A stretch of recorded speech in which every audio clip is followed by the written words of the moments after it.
This is a piece called Lian Hua Babu Yi Jie, or Lotus Flower in the Waterfall Remains Intact. Now, this is about as far as a musician called Liu Bintao got when he played this in Xiaoping Square, the then political centre of Shanghai in the Minzu period. Now, he didn't finish playing this piece because in the second half of the piece, uniformed men removed him from his seat and snapped the strings off his instrument. They wrapped the strings round his neck, pulled him across the square, and dragged him up Donlun Tower, which was a prison tower. And tying the ends of the strings to the inside of a window at the top of the tower, they threw him out. And he was left to hang, and he was, of course, strangled to death. It may be hard to believe that this beautiful and innocuous instrument was actually seen by the Minzu ruling class as being a threat to those in power, but the act of playing this instrument, and in fact all of these instruments, was seen as an act of sedition. So much so that at one point in history, if you were found playing this instrument or any of the others, you would have been killed on the spot, and the instrument would have been smashed to bits and burned. Now, the killing of Liu Bintao was the first example of this kind to show what would happen to the people who dared to resist the regime and be individuals.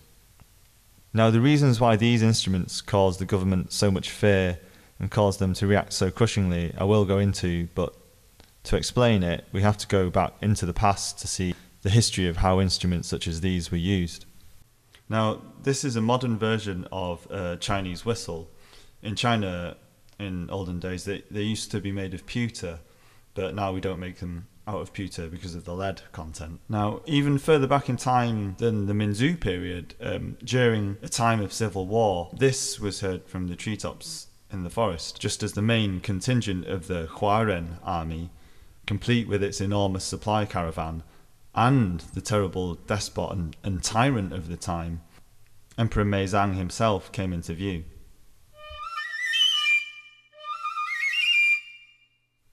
And in response, this was played from the ground 3/4 of a mile away.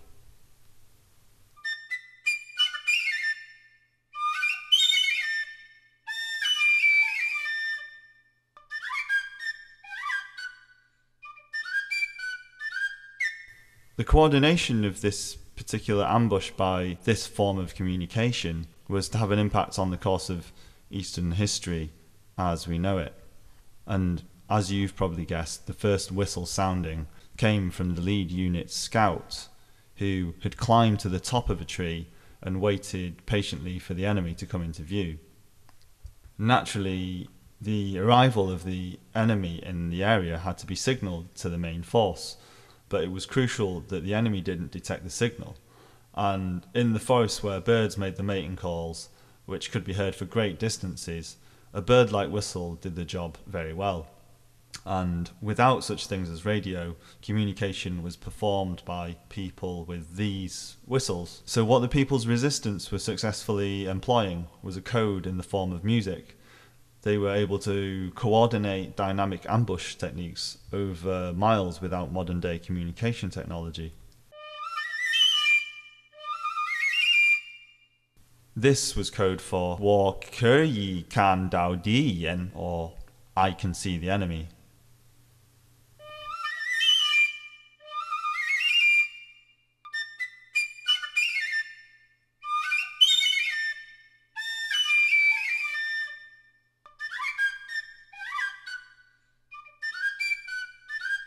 This was code for 应的我们应接受秘密攻击，主要单位将分裂一个地球的战斗单位，其中在后方纠结。And this means acknowledged. We shall coordinate ambush. Main unit will split 1/9 to the lead unit, 1/9 to the rear.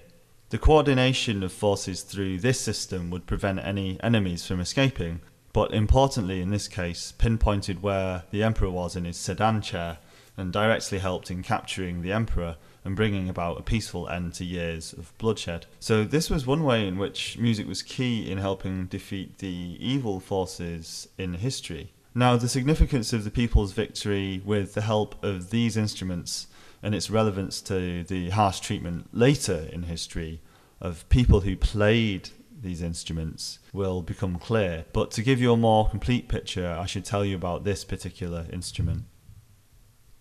Now, this instrument, the guzheng, was my great-uncle Cheng's, and when he was a young man, he'd play with the local village operatic troupe in Nanjing, where he met a girl called Jilan, who played the zhudi, the Chinese flute, in the troupe.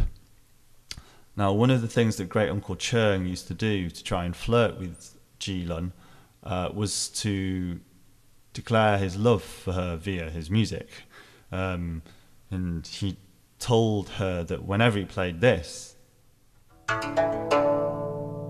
it literally meant 我爱你, which means I love you.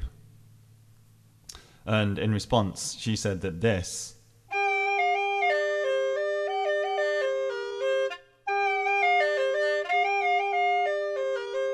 meant 你闻起来像一只山羊，所以你必须以山羊. And this translates to, you smell like a goat, so you must make love to goats. Now, this wasn't exactly what Great Uncle Cheng wanted to hear, but in response he turned it around and he said, this means 是你中长脚, and this translates to yes, and you are growing horns. Now this kind of exchange went on for months, and in performances they did with the opera, they would insert these little musical coded motifs and exchange remarks, and this would cement these phrases in their repertoire of communication until eventually they became fluent in being able to say almost anything to express their love and apparent contempt of each other. And at first Jilun did her best at playing hard to get. She was unrelentingly demure and did her best never to smile at Great Uncle Cheung's playful ways, but then eventually in one performance, on remarking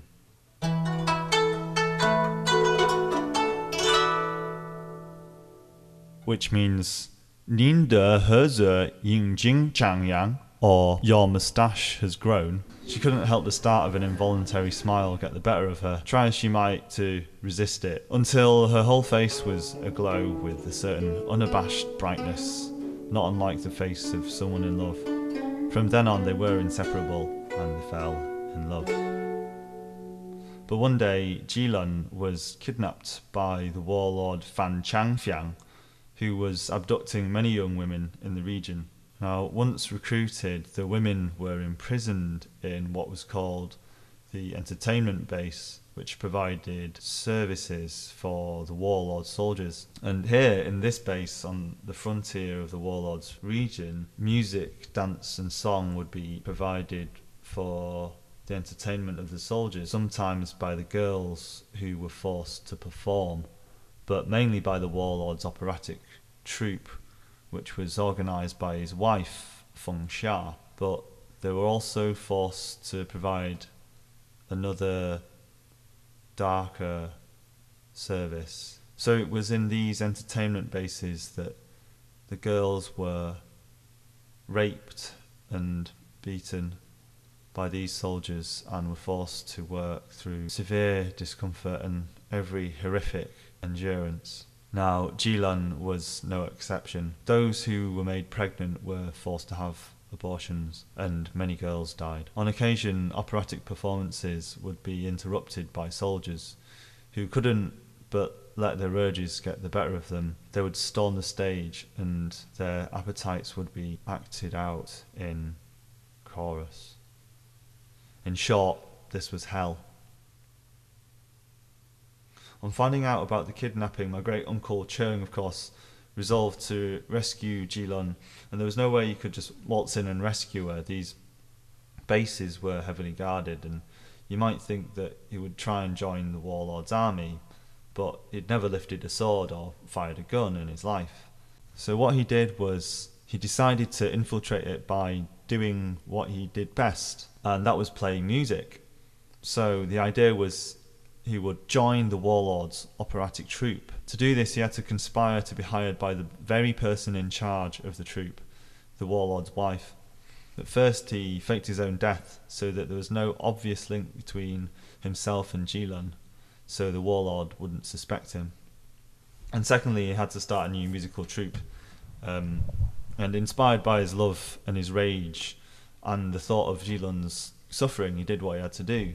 So he worked tirelessly to make his own local operatic troupe the best, but most importantly he had to become the best guzheng player, so good that the warlord's wife Feng Xia at least had to hire him, and his efforts paid off. And a whole year after the abduction, the warlord's wife came to see the opera.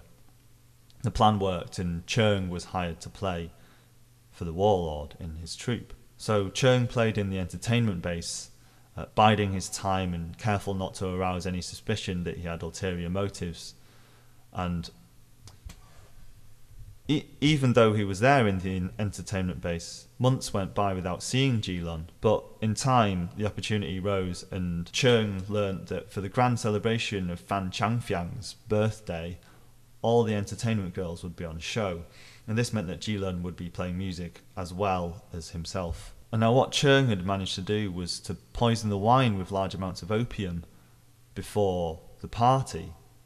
but not enough to kill anyone, but enough to put you to sleep. But he had to make sure that Ji Lun didn't drink the poison, and the only way to tell her was by the use of the only communication that he could get away with, and that was music and the use of the guzheng. And during the performance he played this.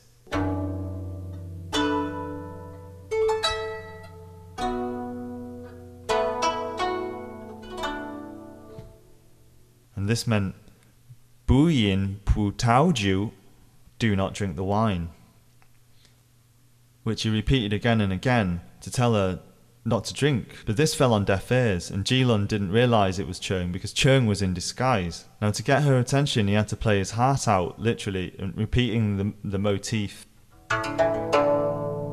Wo ani, I love you, but to no avail.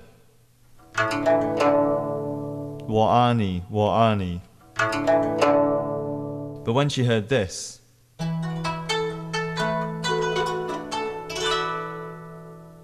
your moustache has grown, the phrase which thawed her heart and started this love.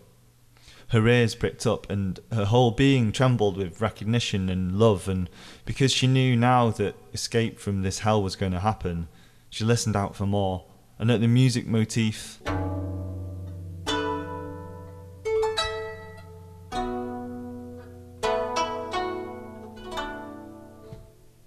do not drink the wine, she replied,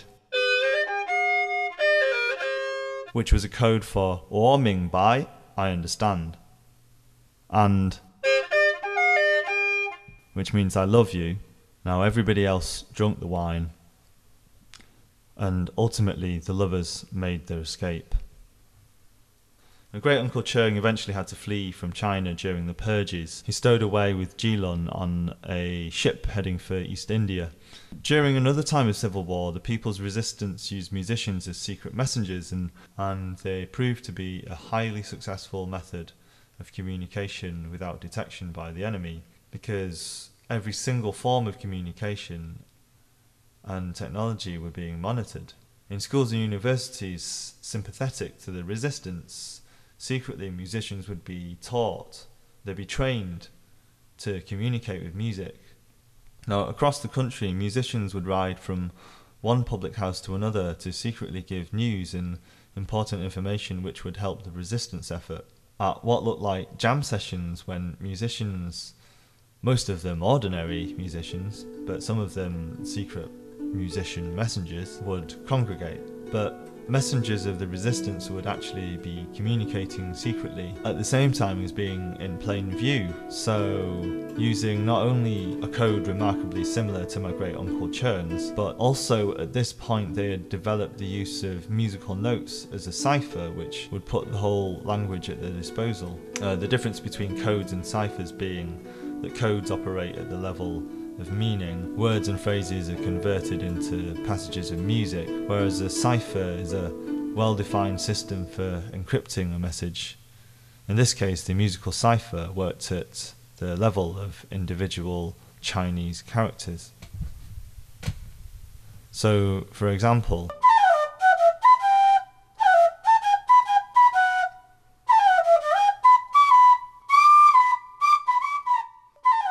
this was the code for 我们攻击的农历8月15日的日本. This meant we attacked the capital on the 15th day of the 8th lunar month. Now this tune rang out in hundreds of pubs, and it was the tune to which the resistance won their best victory in the war against the elite ruling class and its suppressive regime, and also the capture of the capital. However, one of the most important people who coordinated the music messengers actually betrayed the resistance and revealed the codes which spelled their downfall. Musicians hired by the side of the enemy were trained to listen out for the codes of the resistance and catch the messengers, and many musicians were caught. And once secure in power, the ruling class made sure they hunted down all of the messenger musicians, and people who played these traditional instruments would disappear, and there were mass burnings of these old instruments, and some of these musicians just committed suicide because they couldn't bear to see this happen. In fact, if you wanted to get rid of an enemy at the time, you only needed to brand them a feudalist musician, a common name thrown at those who were involved in the resistance or sympathised with the resistance. Now this brings us back to the story of Liu Bintao being thrown out of the tower window. Now, if we look for these accounts in history, we don't find them because China successfully removed them from its history, and even the banning and suppression of these instruments is deleted from history. And only now, through many, many years of tireless, unseen and unnoticed work, and the subtle shifting of ideas over time by resistors working within the system itself to make things right, have succeeded in bringing about the reinstatement of these instruments back to their proper place, and now they're in popular use. But that being said, China still doesn't officially acknowledge that these things ever happened, and these accounts have only so far been passed down as an oral history. And now with this, me being here with you, I offer my accounts for the record. Now I'll leave you with a piece played by the musician Lei A Den, a musician and, as it happens, an artist who performed at the largest public state concert in front of thousands of people, including the most important people of the ruling class. And this was during the most recent civil war. Now, there were, of course, hidden messages which those of the resistance could decipher. And now Aden couldn't pass up the opportunity to say a few things in code there on stage in front of thousands of people and the people that he was fighting against. And by this time, the next generation of musical codes had been invented which could represent the whole language, and whilst the resistance did take positive action against the repressors, there was some concern that simply making and hearing coded music was satisfying the resistance's passion for the feeling of real change, but not actively producing it. Of course, it was a dangerous stunt to do, playing this tune, because if he was discovered by those in power, he would most certainly have been killed.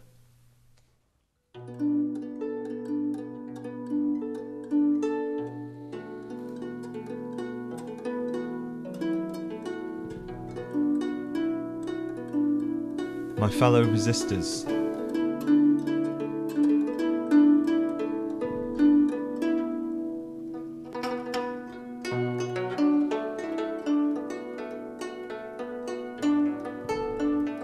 take strength in our music and expression.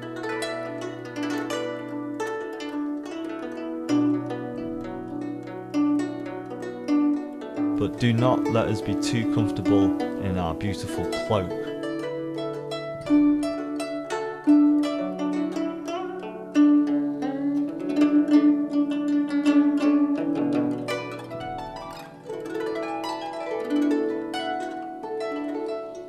Our hidden messages of solidarity, no matter how expressive, cannot be the be-all and end-all.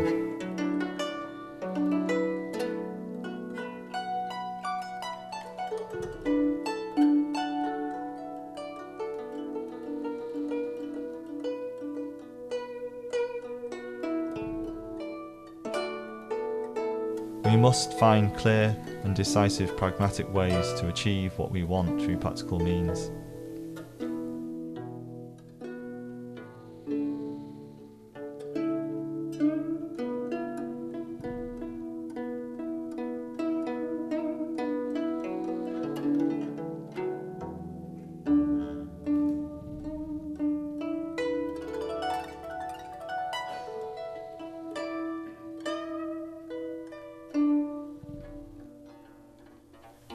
We should not rest on simply making these aesthetic gestures.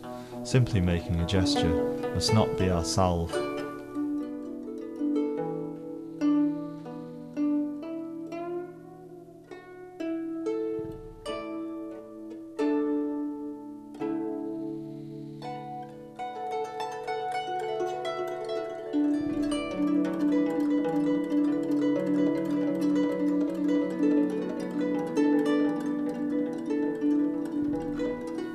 Our salvation must come by creating the reality that we are fighting for the sake of humanity, for the humanity that is so deadened by evil and apathy.